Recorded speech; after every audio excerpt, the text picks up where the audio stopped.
The Old Guard is quickly becoming one of the hottest movie releases this summer, and it didn't even release in theaters. With many movie theaters still closed, it's unsurprising that Netflix saw, or got lucky, with an opportunity to strike with the release of one of their Netflix original films. The Old Guard is a film that is based off of the Image comic miniseries of the same name, which also has a sequel series as well, subtitled Force Multiplied. The film became one of the most successful to release on Netflix to date, quickly becoming one of its top watched new movies, and is an action-packed summer blockbuster featuring immortal soldiers played by a variety of talented actors, including A-lister action star Charlize Theron. But while you have likely already seen the film if you clicked on this video, you might be curious about the comic series and the potential future of Netflix's adaptation. Or if you haven't seen it, you might just be wondering what the heck it's all about, both of which we'll be touching on today in this list. Welcome back, my fellow nerd squad. Today we are going to be looking into just what is so cool about The Old Guard, why you should watch it,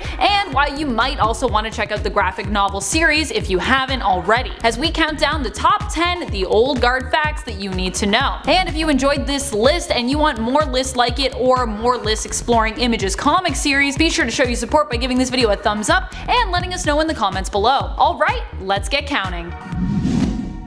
Number 10. CHIWETEL EJIOFOR. He might not play one of the main soldiers, but without spoiling anything, CHIWETEL EJIOFOR also ends up playing a character who is likely considered to be important, and who will likely star in any potential Old Guard sequels. If there is one thing I can stress for why you should watch this film, it's not just the story that makes it great, but also its roster of talented actors. CHIWETEL EJIOFOR is a prolific actor who has starred in a slew of amazing films, including 12 Years a Slave, Doctor Strange, the live-action Lion King, and one of my all-time favorites, Kinky Boots. If anything, you could watch The Old Guard just for his performance and likely be satisfied on just that alone. Number 9. The First Crusade. While there are little allusions to the Immortals' origins and past in the film, the comics tells their story in more detail. In issue 2 of The Old Guard, one such story we get an expansion on is the one belonging to the romance of Nikki and Joe. In the film they joke about killing each other a ton, but in the comics we actually get to see this in action. And while they joke about it now, and we really only see them deeply in love with one another in the film, in the comics we see where the relationship began, with their sheer hatred of one another. They were both granted immortality after killing one another on the battlefield during the First Crusade, and were initially so blind with rage for one another that they continued to battle and kill one another on repeat upon their revivals, both more obsessed with confirming the other's death than worrying about their own death, or their own weird immortal life.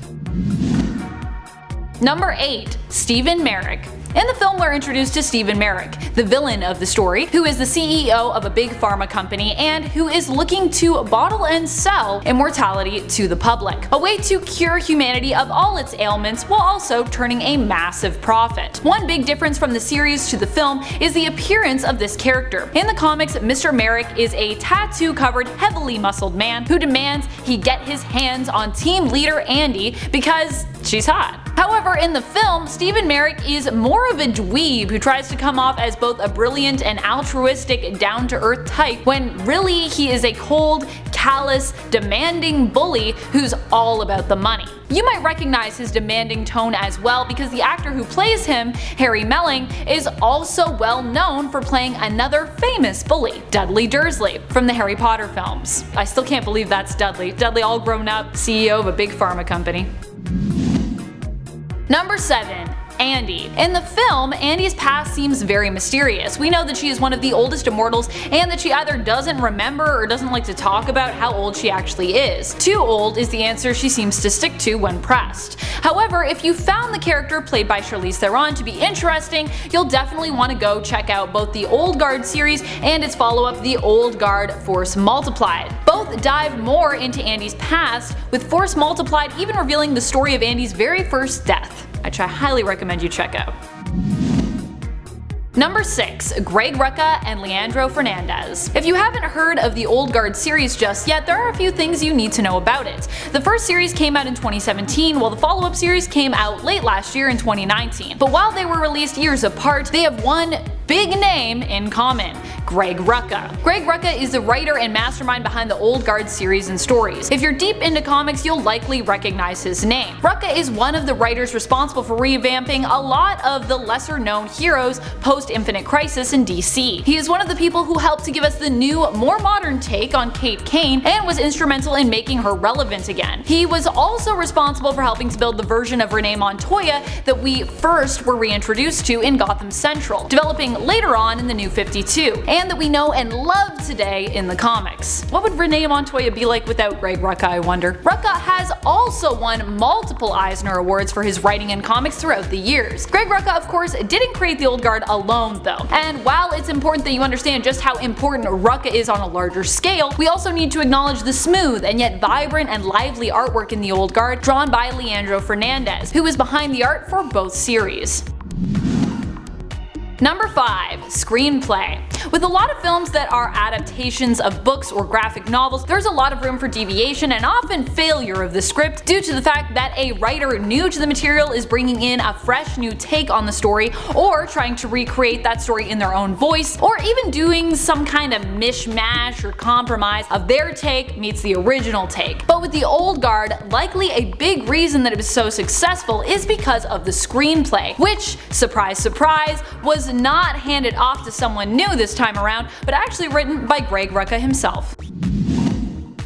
Number 4. LGBTQ+. So, one of the things that I really loved about the film and the series, and that I wanted to share with you if you don't know anything about this, is that quite a few of the main characters are gay. Andy, who is one of the main characters, if not the main character, and is played by Charlize Theron in the film, also happens to be one of the oldest members and the leader of these immortal soldiers. During the film, it's implied that she had romantic and intimate relationships with both men and women, including one of her fellow soldiers. In the comics, it's not just implied, it's confirmed. And we also have the beautiful and long-time romance that is the relationship between Joe and Nikki, appearing in both the comics and film, which is so eternal it can't even be defined by a relationship status. When Greg Rucka discussed the importance of the diversity in this series, he said, "It was important to me very early on to make it clear that there weren't conditions that had to be fulfilled to have this immortality. You didn't have to be a straight white guy. That was basically it. The team needed to represent a breadth and depth of diversity. I just didn't want anybody coming away from the audience or coming away from the book going, ah, so it's a reward for this kind of behavior."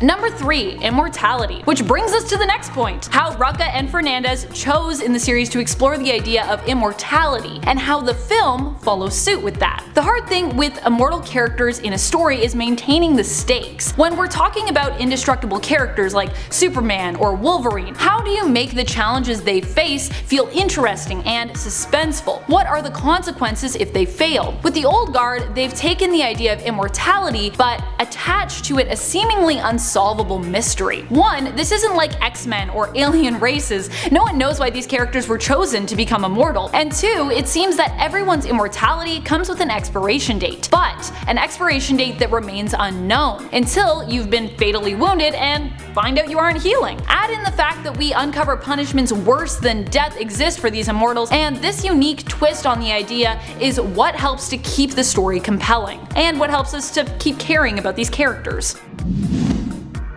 Number 2. First issue.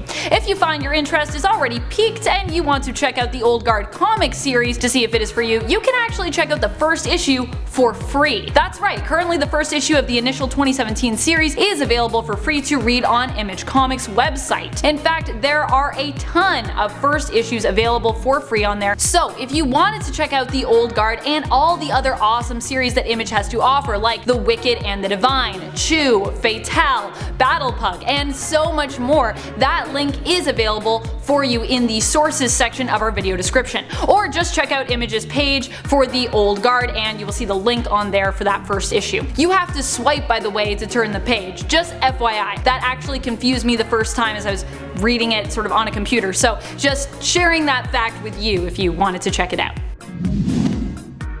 Number 1. Sequel status. Obviously the first film performing as well as it did has left people wondering on, what the state of the sequel will be, or if this film will potentially be the kickoff and introduction to the old guard Netflix television series instead. It looks like, based on what director Gina Prince-Bythewood and writer of the comic series Greg Rucka have in mind, ideally the old guard would be the first film in a trilogy. So we'd likely be seeing a sequel and then a threequel, or rather a third installment.